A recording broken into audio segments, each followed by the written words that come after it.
Sui Ishida has dug back into the archives. We have Choujin X Chapter 27. Now the plan for this video is to 1. Give you my takeaways from this current chapter, and 2. General thoughts about this series, Choujin X. Starting with the antagonist. Picking up from the tail end of Chapter 26 Part 2, with Chandra and Yubiko hijacking a boat, we now have a third member of the crew, Hirodo Mori. Based on the interaction between these three characters, I'm interested in discovering whether Yubiko and Hirodo are members of Chandra's tower faction, or if the nomads called them individually for the same bounty.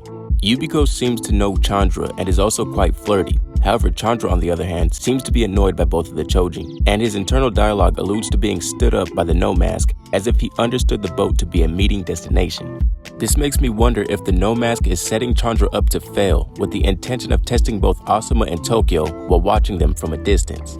Another thing of note is the type of knowledge held by the three antagonists. In the previous chapter review, I mentioned that it was a bit suspicious that Tokyo and Asuma's location had somehow been exposed. This simply could be due to the Nomask's connections, as he claims to have many friends. In this chapter, we discovered that they are a group known as the Hero Hunters. Which leaves the question, who exactly are members of the Hero Hunters? Is Sandek's younger brother a Hero Hunter? Is it possible that Ichiro Sato could be a double agent, as he conveniently leaves before the villains will arrive? But in this chapter, we learn even more, as our villains suspect Azuma as the Beast of Foresight. The reason this is so important is because in a chapter where Asuma is struggling to discover the essence of his own power, he is approached by Yubiko, who seems to have more awareness of his ability than Asuma himself, which is likely intel received from the Nomask. With him being their source of information, along with his line of questioning from previous chapters, this makes me believe that with his syringes, the Nomask has been attempting to awaken a specific power and believes that Asuma has attained it. It is also noteworthy that only Asuma and Tokyo know about each other's dream. That is information that could not have been leaked, unlike Ellie entering Yamato Mori or the training at Beast Island. So the belief that the Beast of Foresight has awakened is likely due to the Nomask making a conclusion based on the descriptions he received about Asuma and his attack on Ririka and Ricardo. We also know that Choujin abilities can be inherited, so it is possible that the contents of the syringes contain DNA of previous beasts, maybe even the creature of the towers, as she claims to feel that one of her beasts have awakened. Now for Simon Kagumira. When we were all sitting at that campfire getting the ambitions of our hero Choujin, I already knew what was coming with Kagumira, and I'm not even mad. My man is Simon Karapika Uchiha. The character design is flawless, the Choujin power is sick, so the backstory gets a pass from me.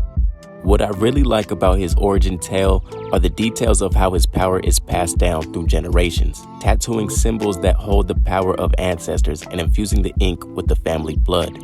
At this point, Kagumira is one of the last of his bloodline. As a child, they were slaughtered by the Hero Hunters, so it is highly likely that he is covered in the symbols worn by not just his distant ancestors, but his closest relatives as well. Now overall, after reading this chapter, I came to realize that this series has its own signature style, and that's why it hits different in comparison to other manga whenever you enter a chapter. The story lives within the characters and the artwork, which allows for a natural flow of events. We move forward in the story through the tendencies and motivation of characters. Their actions tell you the story, and their dialogue explains their world. I don't know if you guys experience this, but sometimes when I read a manga, I feel like the characters are talking at the reader, as opposed to with Choujin X, where the characters talk to each other and the reader gets to just sit and observe while being engulfed in their universe. In a way, it feels as if their world or the universe itself is a character that complements the cast. For example, this new character, Hirodo Mori.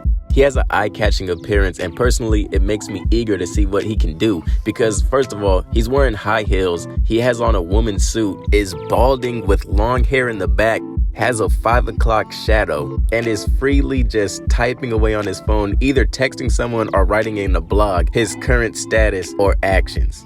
Usually when we get an androgynous character, we get full on, oh, I think that's a girl. But this, Sui Ishida did the remix for us, and I like it. I really do like this type of stuff, dog. I do like this. I ain't gonna front. For a lack of a better term, this man is a freak amongst the freaks, but he doesn't feel out of place within the realm of this series. And that's what I mean. It's like it has a signature style, and I'm here for it. Yubiko calling the grown man ear hair, the poop jokes, the S&M jokes, and Tokyo being turned on by it, beastifying his wiener off panel. Sui Ishida, I hope you have good health.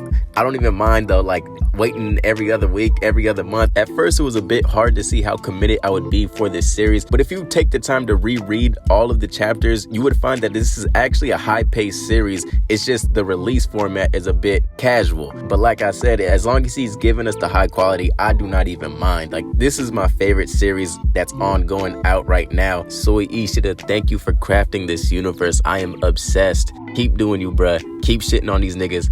Peace. Thank y'all for watching. Take care.